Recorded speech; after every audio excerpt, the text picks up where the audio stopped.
Warahmatullahi wabarakatuh. Kami di sini akan mengerjakan tugas wawancara Pancasila bersama saudari. Saya Rizka Rahma dari Akuntansi 1C. Pertanyaan pertama, apa pendapat Anda mengenai urgensi Pancasila bagi bangsa Indonesia?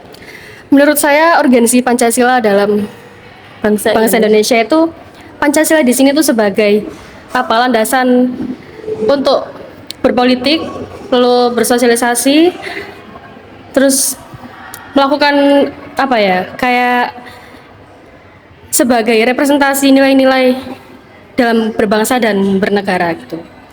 Terus juga sebagai penerapan nilai-nilai luhur Pancasila gitu. Kedua, bagaimana menurut Anda jika Indonesia tidak menggunakan Pancasila sebagai ideologi? Menurut saya kalau misalnya Indonesia nggak pakai Pancasila sebagai ideologi, Indonesia itu kemungkinan besar ya bakal kehilangan ciri khasnya gitu. Kan kita harus tahu sendiri ya, Pancasila itu sebagai dasar negara. Kalau misalnya Pancasila nggak digunakan, berarti sama dengan Indonesia ini nggak punya dasar negara gitu ya.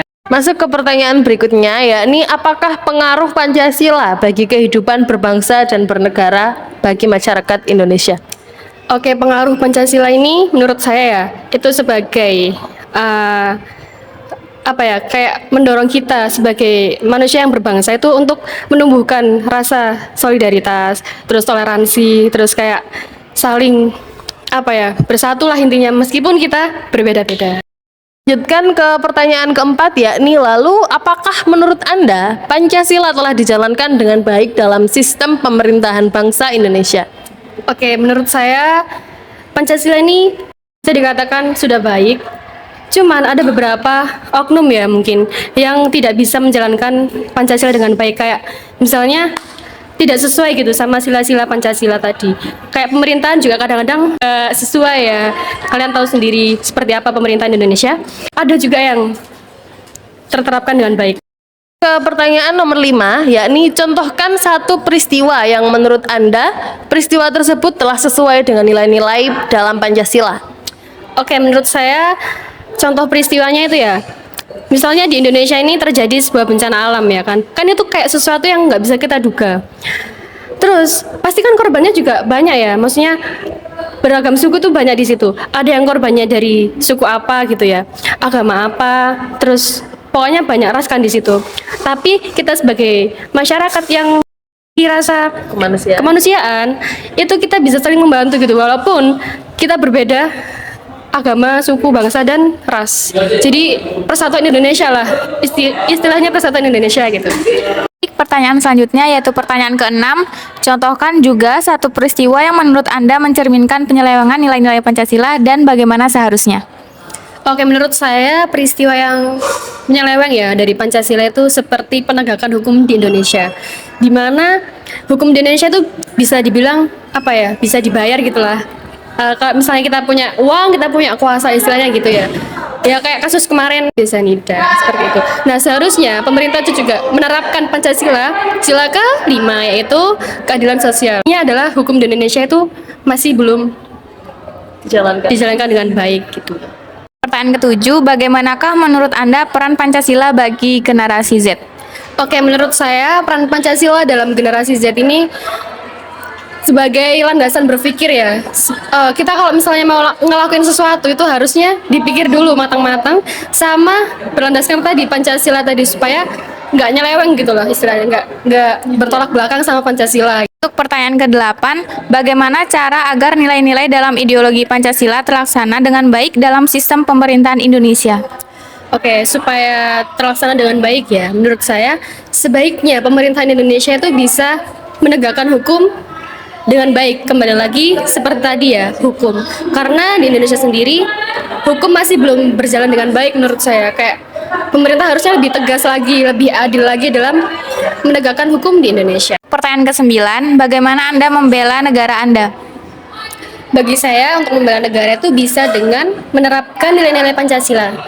Kayak kita jangan sampai nyeleweng dari nilai Pancasila tadi supaya ya berjalan teratur seperti itu.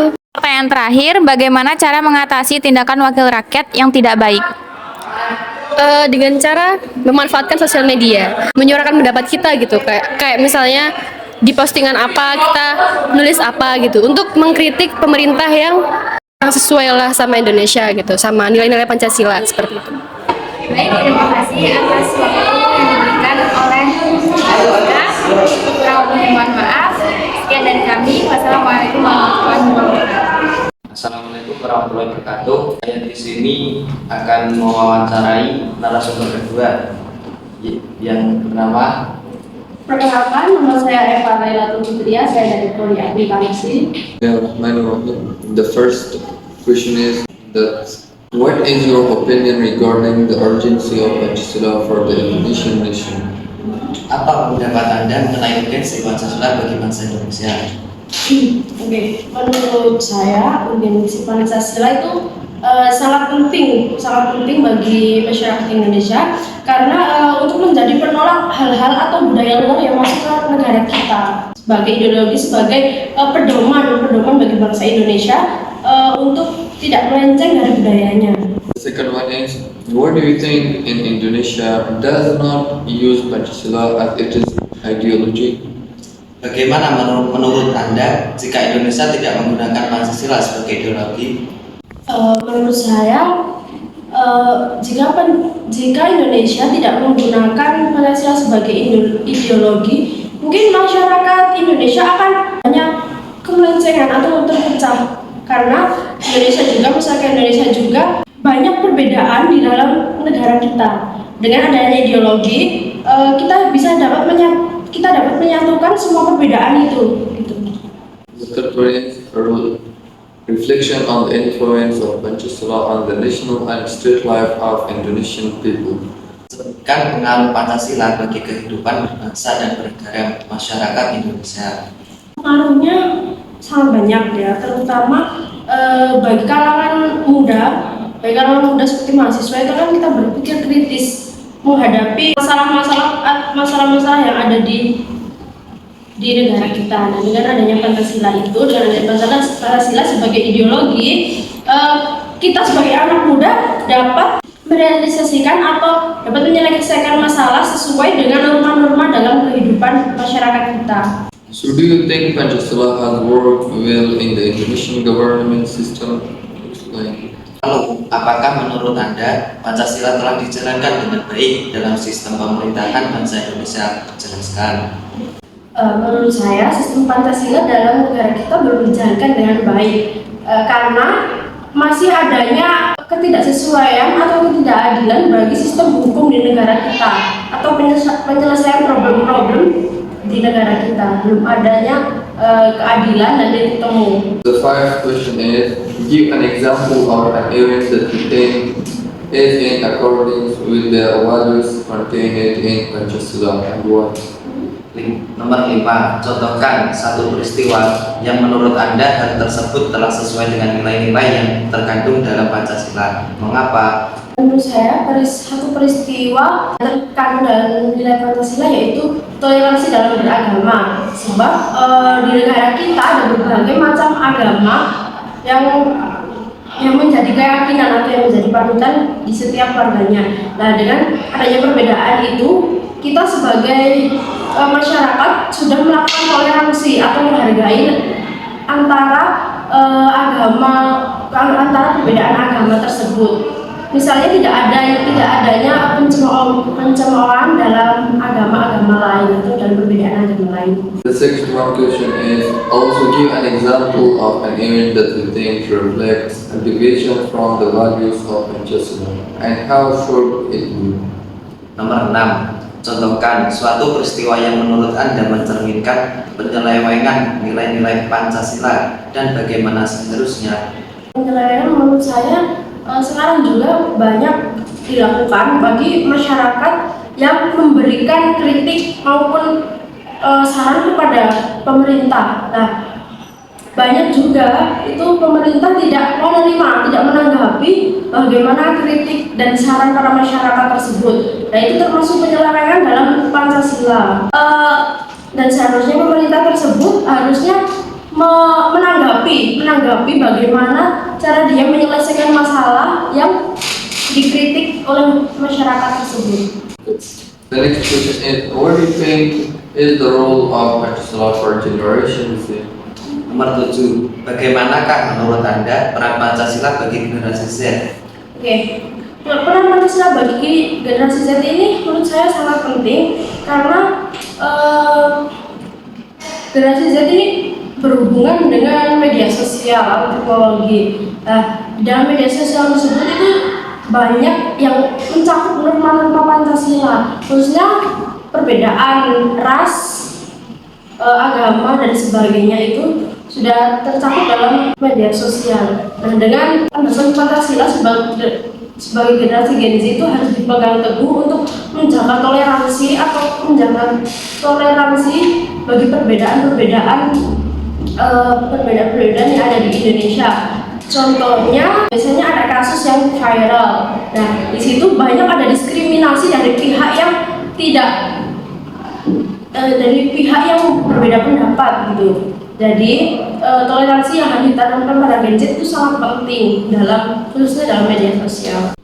And the eighth question is, how can the values in the Pancasila ideology be implemented well in the Indonesian governance system?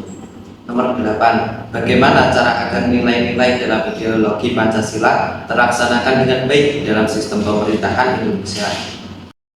Menurut saya nilai-nilai Pancasila terlaksana dalam pemerintahan Indonesia yaitu dengan memilih para pemerintah atau pejabat yang mempunyai pendidikan tinggi atau dapat berpikir kritis serta dapat menerima masukan dari para masyarakatnya. The next question is, how do you defend your country? Nomor 9. Bagaimana Anda membela negara Anda? Menurut saya membela negara saya yaitu dapat dengan melestarikan budaya-budaya yang ada di negara saya serta tidak melenceng dari aturan-aturan yang ada dalam negara saya, termasuk yaitu nilai-nilai Pancasila yang menjadi dasar pedoman saya dalam bernegara. The last question is, how to deal with the bad actions of people's representatives? Nomor 10. Bagaimana cara mengatasi tindakan wakil rakyat yang tidak baik? Mengatasinya yaitu dengan memberikan kritik dan saran untuk kesalahan-kesalahan atau tindakan yang tidak sesuai dari wakil rakyat tersebut. Oke.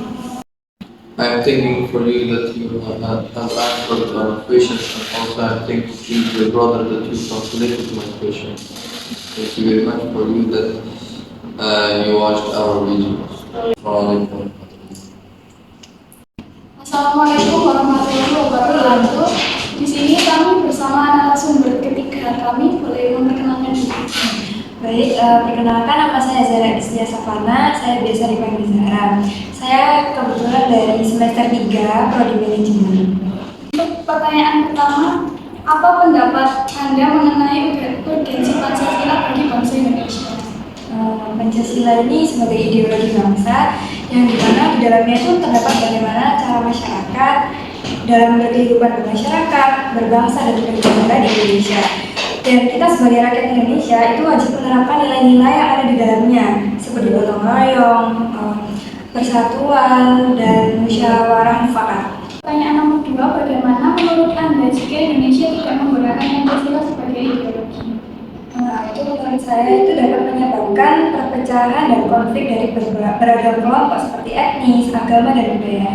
Dan contoh konflik yang sebelumnya pernah terjadi itu ada pada kasus konflik di Maluku yang terjadi itu dilatar belakangi dari perbedaan antara umat Islam dan Kristen yang dapat menyebabkan tewasnya 8-9 orang. Pertanyaan nomor 3, sebutkan pengaruh Pancasila bagi kehidupan berbangsa dan bernegara masyarakat Indonesia. Pengaruh Pancasila ini yaitu karena sebagai dasar negara yang berarti Pancasila itu sebagai pondasi tegaknya negara Indonesia. Jadi Pancasila itu sebagai pandangan hidup bangsa yang membentuk karakter, perilaku, etika, dan norma pada rakyat Indonesia. Nah, Pancasila ini sebagai sumber dari segala hukum yang menjadi acuan dalam perumusan aturan dan hukum yang berlaku di Indonesia. Lalu, apakah menurut Anda Pancasila telah dijalankan dengan baik dalam sistem pemerintahan bangsa Indonesia? Jadi Pancasila ini masih belum dijalankan dengan baik oleh sebagian masyarakat Indonesia. Saat ini masih sering terjadinya kasus pembunuhan yang jelas melanggar hak asasi manusia, yaitu hak untuk hidup. Baik, untuk pertanyaan nomor 5, contohkan satu peristiwa yang menurut Anda hal tersebut telah sesuai dengan nilai-nilai yang terkandung dalam Pancasila. Seperti contohnya tuh ketika forum rapat kepanitiaan berlangsung ya, itu baik koordinator maupun wakilnya itu tidak membicarakan kesalahan dan kekurangan beberapa individu di tengah-tengah forum. Jadi mereka baik selaku koordinator dan wakilnya itu membicarakannya tuh secara face to face, tidak dilakukan di depan forum dan disampaikan dengan nada yang sebaik mungkin. Jadi hal tersebut itu mencerminkan sila kedua yang mana tidak bersikap semena-mena terhadap orang lain. Dari pertanyaan yang keenam, contohkan juga satu peristiwa yang menurut Anda mencerminkan penyelewengan nilai-nilai Pancasila dan bagaimana seharusnya. Contoh penyelewengan nilai-nilai Pancasila itu seperti proses perekrutan yang tidak transparan. Jadi baiknya proses perekrutan itu dapat diikuti semua orang yang sesuai dengan kriteria yang diperlukan. Dan semua orang itu dapat mengakses data perekrutan dari calon hingga kelolosan. Pertanyaan yang ketujuh, bagaimanakah menurut Anda peran Pancasila dalam generasi Z? Menurut saya peran Pancasila bagi generasi Z itu masih ditemukan sebagian orang yang menerapkan nilai Pancasila pada generasi Z ini. Masih banyak ditemukan individu yang mengutamakan dirinya sendiri. Contohnya dalam pengerjaan tugas kelompoknya itu seseorang yang tidak mau tahu akan kewajiban tugas yang diberikan kepada kelompok, namun dia tidak peduli terkait pemberian tugas tersebut pada kelompok. Jadi hal tersebut itu melanggar nilai-nilai dari sila keempat. Pertanyaan yang ke-8, bagaimana cara agar nilai-nilai dalam ideologi Pancasila terlaksana dengan baik dalam sistem pemerintahan Indonesia? Dengan meningkatkan kesadaran masyarakat tentang Pancasila melalui program pendidikan atau kampanye sosial, melibatkan masyarakat dalam proses pengambilan keputusan, dan lebih ditingkatkannya lagi penegak hukum untuk menghormati tiap hak asasi manusia pada seseorang. Pertanyaan yang ke-9, bagaimana Anda membela negara Anda? Jadi, dengan menghindari ujaran kebencian di sosial media yang dapat menimbulkan perpecahan. Pertanyaan yang ke-10, bagaimana cara mengatasi tindakan wakil rakyat yang tidak baik? Yaitu dengan memastikan tindakan wakil rakyat transparan dalam bertindak, pemungutan suara dan kebijakan yang akan diusulkan, dan melakukan pemantauan publik dengan memajukan kelompok masyarakat sipil, media, dan warga, serta memberi wadah bagi warga untuk tempat pengaduan atau keluhan akan perilaku wakil rakyat. Terima kasih untuk Kak Zara karena telah meluangkan waktunya untuk diwawancarai. Sekian dari kami. Jika ada kesalahan, mohon maaf. Wassalamualaikum warahmatullahi wabarakatuh.